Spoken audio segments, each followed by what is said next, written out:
Dear viewers, Assalamu alaikum. Most repeated words for IELTS and daily life এ পর্বের part 3-তে আপনাদের জন্য রয়েছে 10টি শব্দ।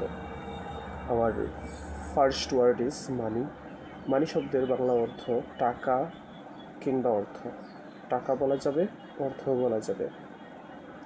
Our second word is management.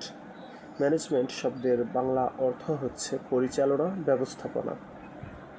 আবার third word is money management, এর বাংলা অর্থ অর্থ ব্যবস্থাপনা। আবার fourth word is current. Current মানে চলতি বা বর্তমান। আবার fifth word is tax payers money. Tax payers money শব্দের বাংলা অর্থ হচ্ছে করদাতাদের অর্থ, অর্থাৎ করদাতারা যেসব কর প্রদান করে তা। আবার সিক্সথ ওয়ার্ড ইজ ডেট। বলে রাখা ভালো, এখানে বি উচ্চারিত হবে না, সাইলেন্ট থাকবে। আবার sixth word is debt. Debt শব্দের বাংলা অর্থ ঋণ। আবার seventh word is interest free credit. Interest free credit.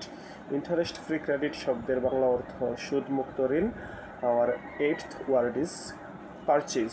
Purchase শব্দের বাংলা অর্থ ক্রয়, কেনা, খরিদ করা। আবার ninth word is partial refund. Partial refund শব্দের বাংলা অর্থ আংশিক ফেরত। আবার tenth word is annuity. Annuity শব্দের বাংলা অর্থ হচ্ছে বার্ষিক ভাতা।